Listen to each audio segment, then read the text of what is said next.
Two people start walking at the same time. Same neighborhood, same route, same 30 minutes every day. 3 months later, one of them has a noticeably flatter belly. The other looks exactly the same. Same exercise, same duration, completely different result. And the difference had nothing to do with what they ate, nothing to do with how fast they walked. It came down to 7 small habits that most people never think about when they walk. Here's the part that stopped me when I first understood this. Walking is the only exercise you can do every single day without recovery. No equipment, no gym, no special clothes. Your body was literally designed for it. But not all walks are the same. At the right intensity, at the right time, in the right environment, your body uses stored fat as its primary fuel source. Not glucose, not food you just ate. Actual belly fat. A study published in the Journal of Exercise Nutrition and Biochemistry found that walking 3 times per week for 12 weeks reduced visceral fat by 7.7% while reducing subcutaneous fat by only 2%. Visceral fat, the dangerous fat around your organs, responded to walking nearly 4 times faster than the fat you can pinch. But most people are unknowingly doing several things that cut that fat burning in half before they even leave the house. Stay with me because habit number 4 is one almost everyone does during their walk to make the time feel productive. And it is measurably reducing fat burning every single time. Drop a comment before we start. What time of day do you usually walk? And what do you listen to while you walk? I want to know where most people watching this are actually starting from. Here is the biology that makes walking different from other exercise for belly fat specifically. When you walk at a comfortable pace, your body sits below the intensity threshold, where it switches to burning glucose as its primary fuel. At this level, fat oxidation is the dominant energy source. Your body pulls triglycerides from fat cells, including visceral fat, and converts them to fuel for the movement. The problem with higher intensity cardio is that it crosses that threshold. Your body shifts to glucose as the faster available fuel. You burn more total calories, but a smaller percentage of those calories come from fat. And the higher cortisol from intense exercise creates an appetite spike afterward that often cancels out the deficit. Walking avoids both of those problems. Low cortisol response, high fat oxidation, and almost no post-exercise hunger. 7 habits determine whether your walk is maximizing that fat burning potential or leaving most of it on the table. Habit number 1. Walking after meals, instead of at random times. This is something naturally lean people tend to do without calling it a strategy. Think about the people you know who stay lean without trying. They often take a short walk after dinner. They stroll back from a restaurant instead of calling a car. They grab a coffee and walk around the block after lunch. None of them are thinking about blood sugar or insulin. They just naturally move after eating. Here's what that does biologically. After a meal, glucose from your food floods your bloodstream. Your pancreas releases insulin to clear it. While insulin is elevated, fat burning is paused. But when you walk within 10 to 15 minutes of finishing a meal, your leg muscles activate and pull glucose directly from your blood without needing insulin to do it. Your muscles have a separate absorption pathway that works independently during movement. Blood sugar rises less sharply. Insulin does not spike as high. Fat burning resumes earlier. A study published in Sports Medicine in 2022 found that walking for just 2 to 5 minutes after eating produced significantly better blood sugar control than either sitting after eating or walking before eating. The post-meal walk outperformed the pre-meal walk for metabolic outcomes. The fix is not scheduling a separate walk every day. It is attaching 10 minutes of walking to the end of your heaviest meal. After dinner is the easiest place to start for most people. 10 minutes around the block before sitting down for the evening. Habit number 2. Walking too fast because faster feels better. This is the most common mistake people make when they decide to walk for fat loss. You decide you are going to take this seriously. You put on your shoes, step outside, and immediately pick up a pace that feels like genuine exercise. Arms pumping, breathing harder than usual, nearly a power walk. You feel like you are doing something real. But here is what happens when you cross above the moderate intensity threshold. Your body shifts its primary fuel source from fat to glucose.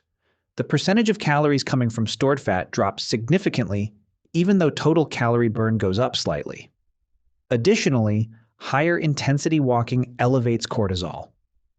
Cortisol-driven hunger hits an hour or two after the walk. You eat more than you realize and offset a meaningful portion of what you burned. A study in the Journal of the Academy of Nutrition and Dietetics found that exercise at 45 to 65% of maximum heart rate produced the highest fat oxidation rates compared to higher intensity efforts of the same duration. The optimal walking pace for fat burning is conversational pace. You can speak full sentences without gasping.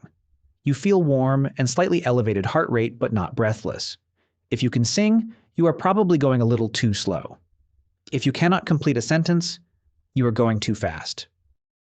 Between those 2 points is where your body burns the most fat per minute of walking. Habit number 3.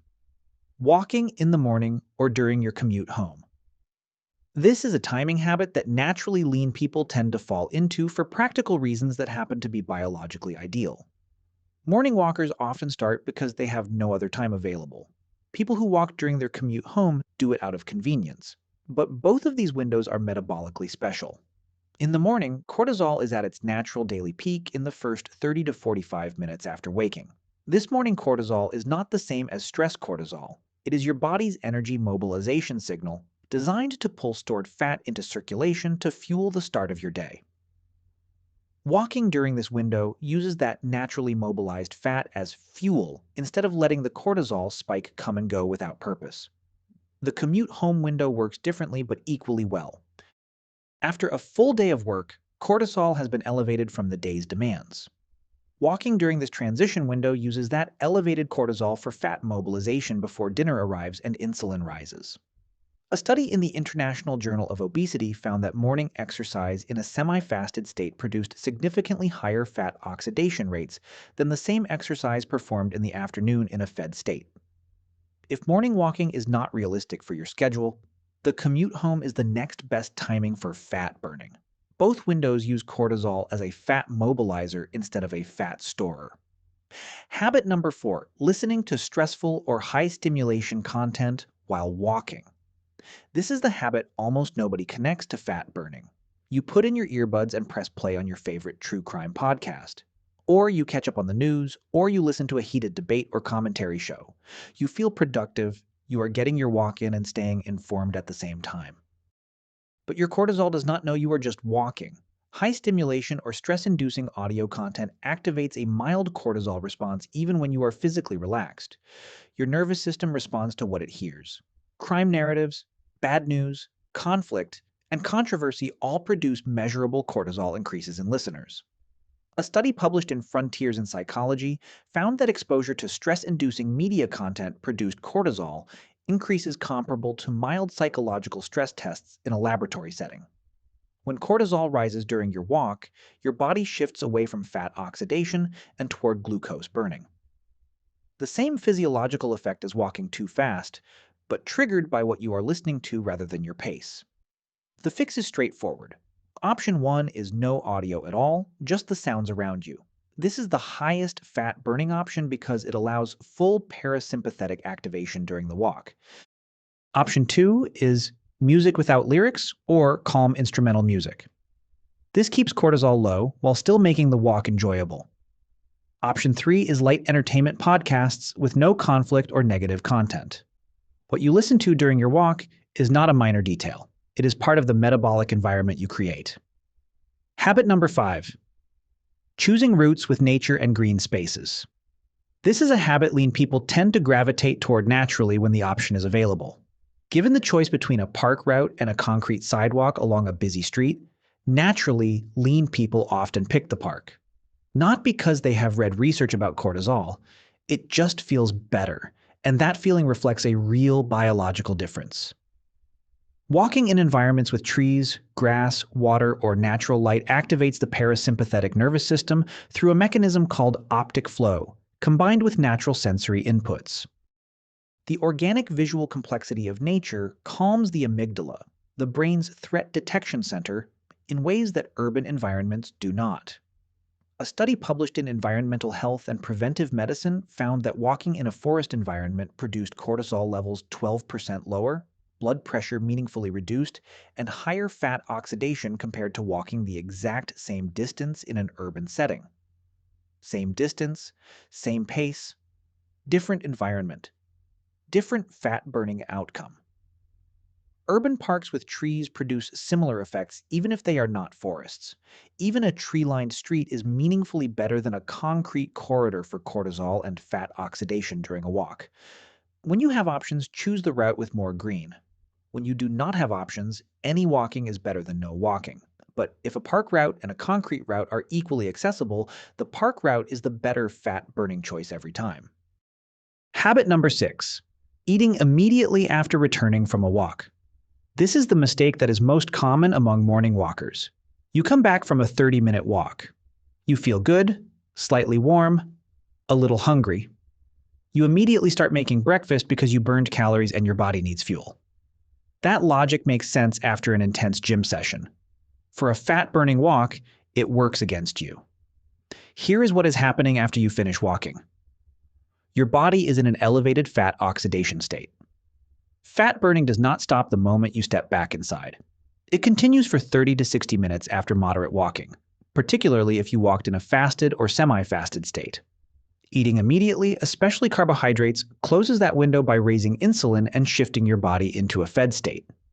You interrupt fat burning that was still happening after the walk ended.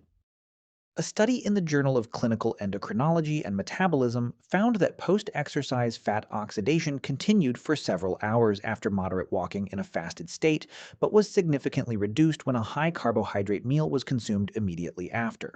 The fix is waiting 30 to 60 minutes after your walk before eating. Plain water, black coffee, or unsweetened tea during that window do not interrupt fat burning. A small amount of protein has less impact than a carbohydrate-heavy meal if you need to eat sooner. 30 extra minutes of fat burning after your walk is a meaningful addition to what the walk itself produced. Habit number 7. Walking shorter distances. Every day instead of longer walks, less often. This is the final habit, and it is the one that decides whether your walking habit compounds over time or plateaus after a few weeks. Most people approach walking the way they approach gym workouts. They aim for longer sessions a few times per week. 1 hour on Saturday, 45 minutes on Wednesday, skip the rest of the week. But fat burning from walking does not follow the same rules as strength training. GLUT. For sensitivity, the glucose absorption pathway in your muscles that walking activates stays elevated for roughly 24 to 48 hours after movement.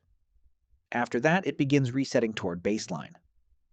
Lipoprotein lipase, the enzyme that breaks down fat in your bloodstream during low-intensity activity, follows a similar pattern.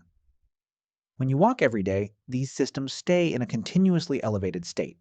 When you walk long sessions a few times per week, they peak and then fall back between sessions. A study in Medicine and Science in Sports and Exercise followed participants walking 30 minutes daily versus 60 minutes 3 times per week for 6 months. The daily walking group showed greater improvements in fat oxidation and metabolic markers despite the same total weekly volume. Frequency matters more than duration for walking specifically. A 20-minute walk every day compounds more effectively over months than a 60-minute walk twice a week. The fix is making your daily walk short enough that you will actually do it every day. 20 minutes is more sustainable than 60. Every day compounds more powerfully than a few times per week. Consistency is the entire strategy. Here is the complete picture. Habit 1. What lean people do naturally. Walk for 10 minutes after your heaviest meal to use glucose as muscle fuel instead of fat storage. Habit 2. The common mistake. Walking too fast shifts your body from fat burning to glucose burning and creates post-walk hunger. Habit 3. What lean people do naturally. Morning walks and commute walks use naturally elevated cortisol as a fat mobilizer instead of wasting it. Habit 4. The hidden mistake. Stress-inducing audio during your walk raises cortisol and reduces fat oxidation the same way walking too fast does. Habit 5. What lean people do naturally. green routes, and nature environments reduce cortisol by 12% and increase fat oxidation compared to urban routes. Habit 6. The common mistake. Eating immediately after your walk closes the fat-burning window that continues for up to an hour after you stop. Habit 7. What lean people do naturally. 20 minutes every day compounds more powerfully than 60 minutes a few times a week. Here is what I want you to understand before this ends. Walking is not a consolation prize for people who cannot do harder workouts. It is one of the most precisely targeted fat-burning tools your body has for visceral fat specifically, but only if you let it work the way it was designed to. Lean people are not walking more than you. They are just not making the 7 mistakes that interrupt what walking was already trying to do. Now you know what those mistakes are. Try one change on your next walk. Come back and tell me what you noticed. Which of these 7 surprised you most today? Drop it in the comments below. I read every single one. If this changed how you think about walking and belly fat, subscribe to What Science Reveals. Real science explained clearly every single week. And if you want to see how your morning habits connect to everything we covered today, that video is right here. See you in the next one.